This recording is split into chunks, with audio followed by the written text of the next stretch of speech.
You know, when the Ford Mustang first launched in the Asian market, when I saw the 2014 model, I thought, this is quite interesting. But over time, with a lot of opinions, and people in forums, I used to think, maybe it's not a good buy.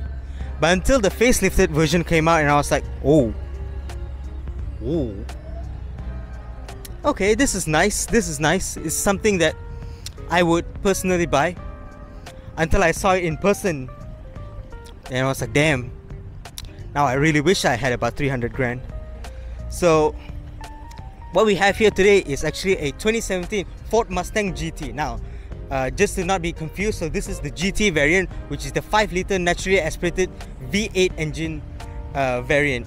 Now, of course, if you want to buy a Ford Mustang, you gotta buy the GT, alright? Because there's no point buying in the 2.3-liter EcoBoost unless you're really into that stuff, which, come on man, it's a Mustang after all. Now the facelifted model gets a power bump, in a sense where this facelifted model particularly makes about 460 horsepower and 569 Newton meters of torque, compared to the previous gen pre-facelifted model that made about 420 horsepower and 540 Newton meters of torque. Now that's, in my opinion, it's actually quite pretty impressive, considering you're getting all of that in a 5-liter V8. Now for some, they would say that this is actually not enough power, but in my opinion, I think it's plenty for a naturally aspirated engine. Now back in the early 60s, Ford actually wanted to make affordable sports cars to cater to the youth of the American people. Now what did they come up with? The Ford Mustang. Now at the time, the Ford Mustang was actually quite accessible to each and every individual, and it was priced at a very reasonable price that youngsters during those days, they can actually afford it. Now inside of the Ford Mustang, you actually get a digital instrument cluster along with a leather wrapped steering wheel, as well as controls for both your instrument cluster and your infotainment unit. Now I will have to admit, the steering column can adjust both tilt and telescopically, however they are not automated, they are actually manually adjusted. So that's one thing you have to note. And also, this car does come with pedal shifters. However, if you look over here, the previous owner did install pedal shifter extenders just so it makes it look a little bit more nicer. Nice. Now I will have to mention something over here. So the seat is actually semi-automated. Now let me explain what I mean. So you have the seat controls over here, which can go front, back, up and down, which is all pretty handy. And you also have your buttons over here for your lumbar support to go front or back. However, since there are rear seats at the back, you actually get manual adjustments for the top portion of the seats. Now that is something that you should know right before buying this car, because not everything is automated.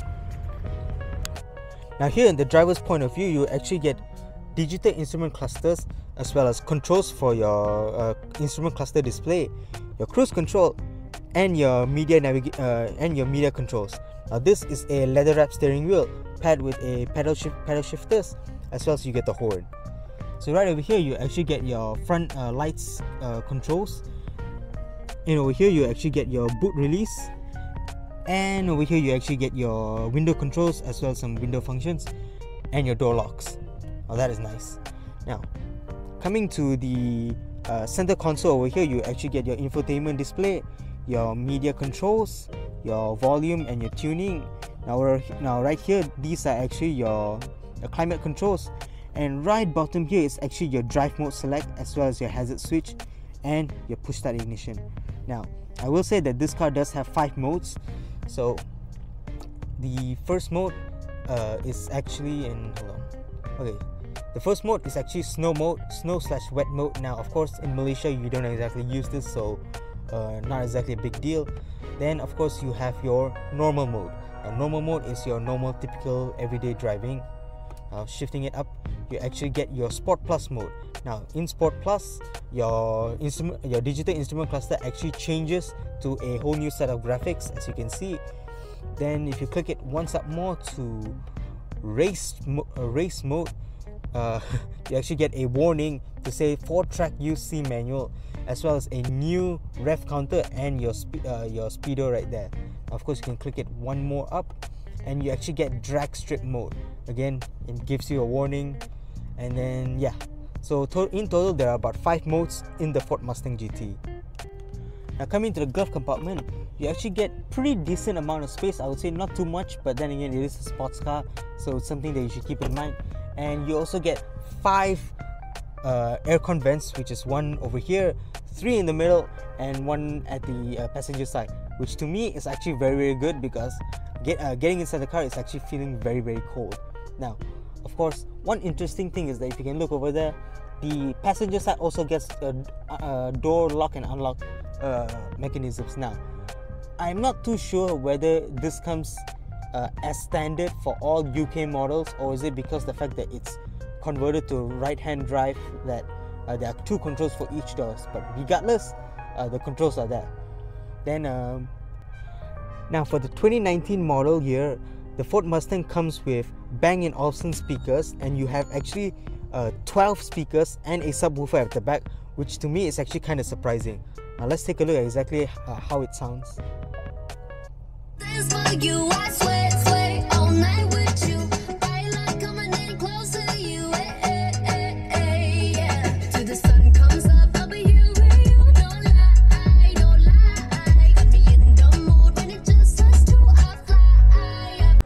Now getting to the rear seats of the Ford Mustang is actually not that difficult. However, if you're someone who's a little bit of a big size and you're above 170 cm, you might get a little bit too uncomfortable. So let me try and get inside. And yeah, so I sit pretty comfortably. This is actually my front row seat. Now granted, I am on the shorter side, but however, I fit pretty comfortably over here. Now as you can see, I actually have a pretty decent amount of headroom. Now as you can see here, I actually have a pretty decent amount of headroom. Not too bad. However, if you're above 170, like maybe 175 or a bit taller, then I guess you might have a bit of a problem. Now at the back, there really isn't much. You have your seats here, which are actually pretty comfortable. They are actual leather seats, and it's enough to fit for about 2 people. So over here you also get a coat hook, and that is pretty much about it. Unfortunately, there are no rear aircon vents to blow air to the back. However, I think the front aircon should suffice as long as you put them on full blast. Now coming to the back of the Ford Mustang, right now we're going to check out the boot space. Now, one interesting trick about the Ford Mustang, if you want to open the boot, you actually have to press the button which is down here, and you just lift it up. So the boot space is actually about 383 liters of boot space, and in my opinion it's actually quite worth it, because there's actually a lot of boot space, enough luggage space for about 2 people.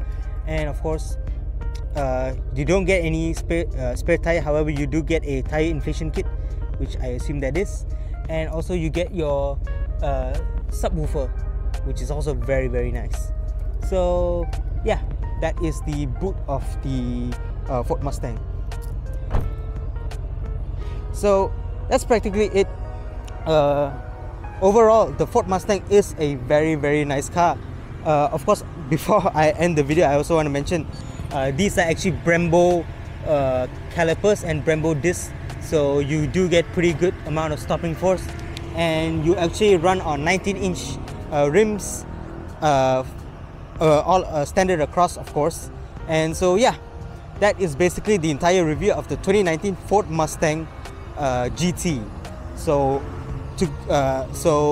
to give a quick overview of the car, so this car has about 460 horsepower and about 569 Newton meters of torque, and this car right now you can actually buy it for about 325,000 ringgit at Nasrom Auto Group.